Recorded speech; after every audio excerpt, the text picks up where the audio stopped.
live at 5. Breaking news is happening now. Wild moments for some drivers on I-25 southbound between Santa Fe and Albuquerque this afternoon. Only Sky 7 was up over this police chase. A driver weaved in and out of traffic, eventually coming to a crashing stop in Albuquerque. We begin tonight with a story brought to you as breaking news this morning. Bernalillo County deputies chasing after a dark-colored SUV. Only Sky 7 was overhead as deputies followed the stolen SUV near Old Town into a neighborhood and finally down an alleyway. Yeah, that's right, Shelley. The first thing you can do is let the water run from your faucet for about 30 seconds before you use it. You can also add a filter to your sink, or if worse comes to worse, you can always only use bottled water. Well, Doug, we filled this bathtub with cold water, and just running my hand through that water is chilling. Crews are out here right now trying to clean up this mess, but you can see they have a big job ahead of them because it's window after window after window that's smashed. It's not the image people want for their high school. It's very disturbing. More than 24 windows shattered, shards of glass on the ground. The doors of the cafeteria boarded up. Police say it's the work of vandals. They hit 3 different buildings on the Rio Rancho High School campus around 1 a.m. Saturday. Obviously, it's damage to the school. It costs the school district money, and ultimately it costs the taxpayers money. And the damage here is so extensive that police say if they do catch who did this, they could actually be charged with a felony. When Izzy Gutierrez pops a hood, everything makes sense. You put so much time, so much effort, sweat, tears into a vehicle, it becomes a family member as well. Which is why the mechanic has spent the last few months working on this 96 Dodge Ram. A fixer-upper for one of his kids to own someday. What do you think about all this stuff? I think it's cool because I get to learn too. But that project recently came to a screeching halt when the truck was stolen from his driveway. You just feel like, you know, there's nothing you can do. I mean, you're helpless. And Gutierrez isn't alone. In Albuquerque, a car is stolen every hour in 41 minutes. Last year, 6,657 cars were stolen in the city. And around 500 were stolen in just the last 21 days. The worst place to get a car stolen? The northeast area of the city. And here's what's worse. When you chalk up all of those thefts from last year, only 282 stolen cars were found, and only 307 arrests were made in connection to those thefts. These guys are working as hard as they can just to keep up. Sean Willoughby, the president for the Albuquerque Police Union, says there's a reason why those numbers are so bad. APD's auto theft unit only has 4 detectives, and if you do the math for APD's share, each detective is responsible for solving nearly 1,300 stolen car cases. It's no surprise to me that we're number 2 in the nation, and we're fighting hard to get to number 1, it seems like, because we just don't have the resources being allocated to that team. And the Bernalillo County Sheriff's Office is in the same boat. They only have 3 detectives for their department. Captain Andy Taylor says most cars are stolen so they can be sold to fuel a drug habit or simply to commit other crimes. You're obviously not going to go commit an armed robbery in your own car.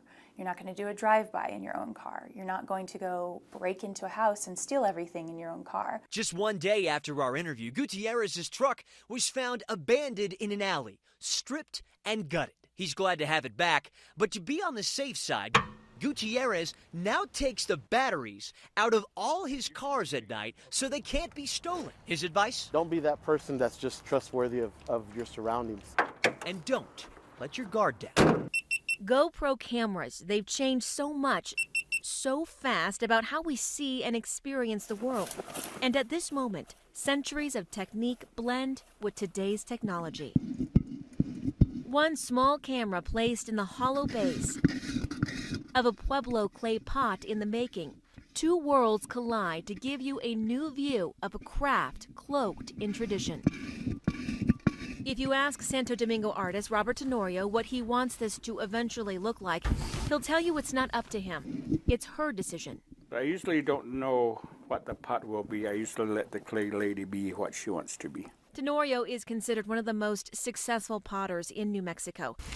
He is devoted to the way it was done long ago. First, I gather all my clays from the hills, the surrounding hills where my grandparents used to go. And so all my materials are local. Nothing is bought in a store. These are my only tools, the gourds for shaping and scraping.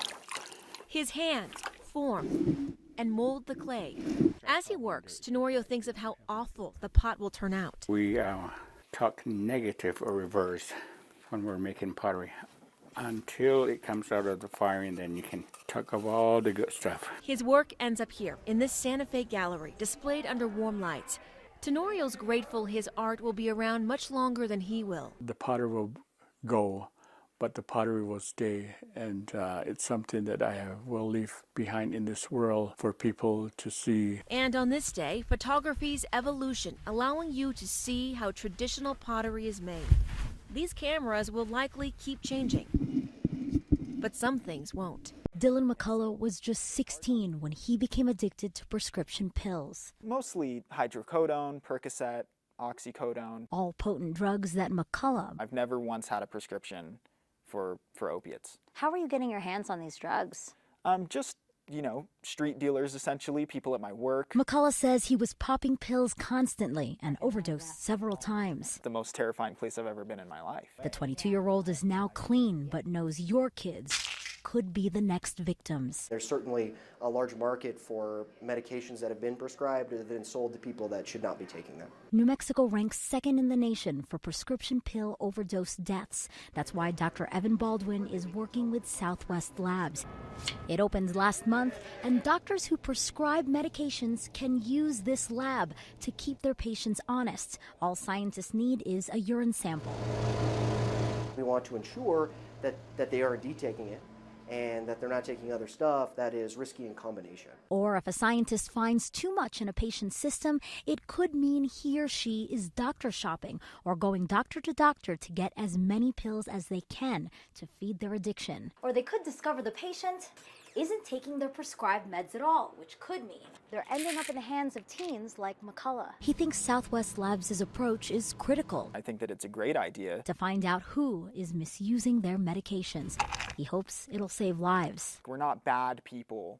We're just sick people. We're just people who have become addicted to these drugs. In Albuquerque, Megan Cruz, KOAT, Action 7 News. They told Bart Prince he was crazy. And you wouldn't believe it was big enough for a house, but it didn't have anything on it. For building on this lot. It was just a sliver. That was back in 1982. He was done 2 years later. Today, it's hard to miss. People come up with nicknames. They're not my names. Submarine, spaceship. What do you call it? My house. Prince is a praised Albuquerque architect known for his unique designs. This home, whatever you call it, I didn't want a corner up there where the ceiling meets the wall. Is just as interesting inside as it is outside. The structure you're seeing is supported by these steel pipes. This is Prince's office. He dug into the ground to lower the profile. There are towering ceilings, and on the walls of this round space, models of his work. It's like the tip of the iceberg. Right. There are many, many more that are stored. The house in all is around 4,000 square feet. You can go around that side. With this huge swinging door opening to a lush walkway that leads here. So this is more of a private kind of living room area here. This is what the second floor looks like. Carpet up the walls. Prince says to make it more comfortable. He wants guests to sit on the floor and lean back. His work is all over Albuquerque. Condos in the Northeast Heights to unique additions in the southeast part of town to this massive home in Rio Rancho. Do you have a favorite one? No, it's always the next one. It's the one I'm working on now. But this spaceship house has become somewhat of an Albuquerque landmark. The house is definitely a talker, and over the years, Prince has gotten used to fans stopping by to get a look at it, even famous people. I heard the intercom and I answered it, and the voice said, "Beam me up, Scotty."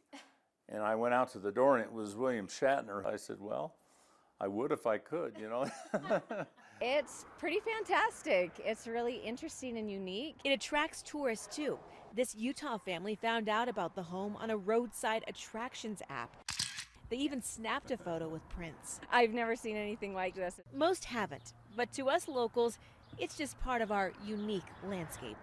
In Albuquerque, I'm Royal Day, KOAT, Action 7 News.